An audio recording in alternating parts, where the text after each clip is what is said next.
Bismillahirrahmanirrahim. Assalamualaikum warahmatullahi wabarakatuh.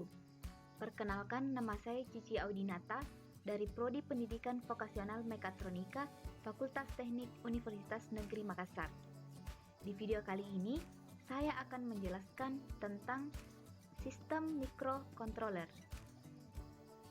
Adapun bagian-bagian yang akan saya jelaskan di video kali ini adalah 1. Pengertian microcontroller.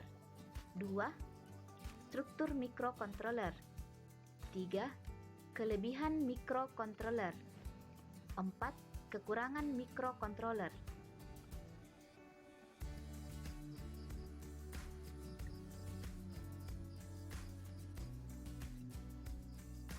Apa itu sistem microcontroller?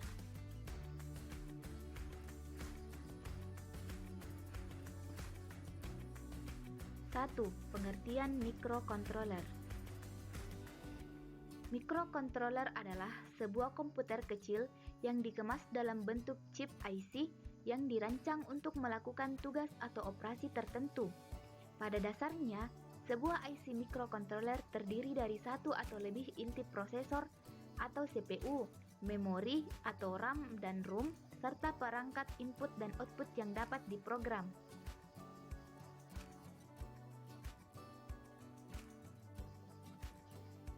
Dua, struktur microcontroller. 1.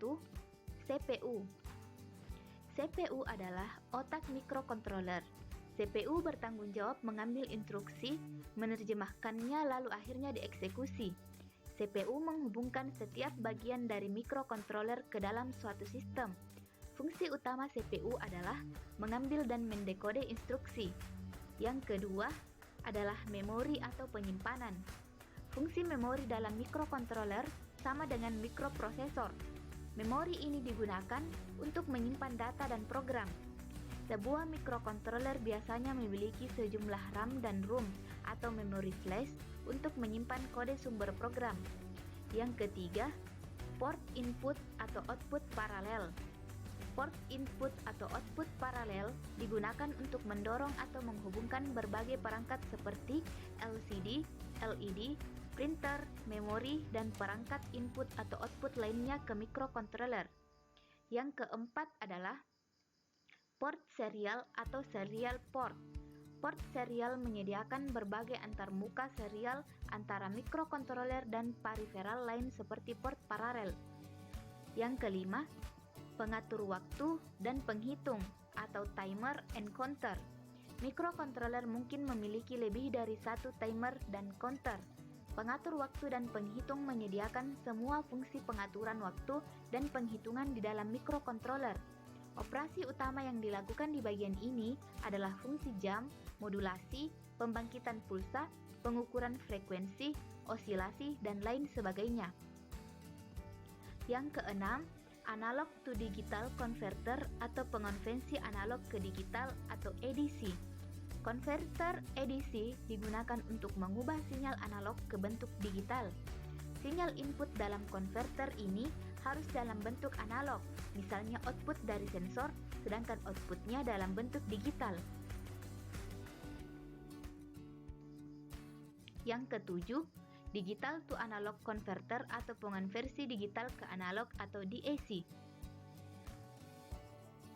DAC melakukan operasi pembalikan konversi ADC. DAC mengubah sinyal digital menjadi format analog. Ini biasanya digunakan untuk mengendalikan perangkat analog seperti motor DC dan lain sebagainya. Yang kedelapan, kontrol interupsi atau interrupt control. Kontrol interupsi atau interrupt control digunakan untuk menyediakan interupsi atau penundaan untuk program kerja.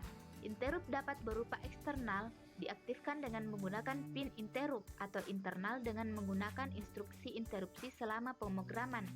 Yang kesembilan, blok fungsi khusus atau specialist functioning block.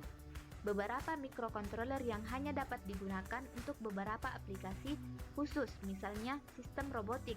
Pengontrol ini memiliki beberapa port tambahan untuk melakukan operasi khusus tersebut yang umumnya dinamakan dengan blok fungsi khusus.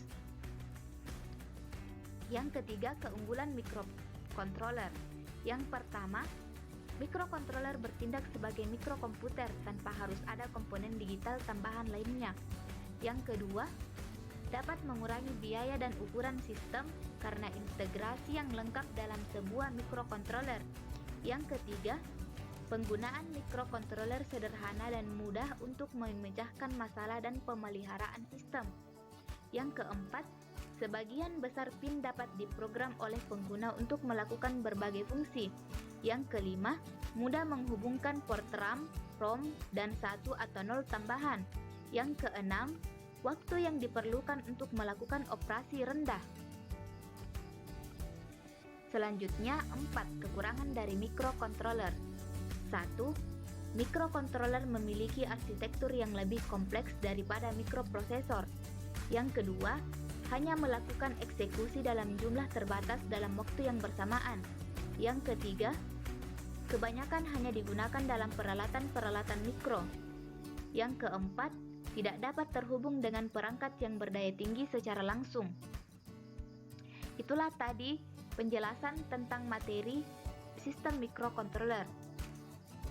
Lebih dan kurangnya mohon dimaafkan. Wabillahi taufiq wal hidayah. Wassalamualaikum warahmatullahi wabarakatuh.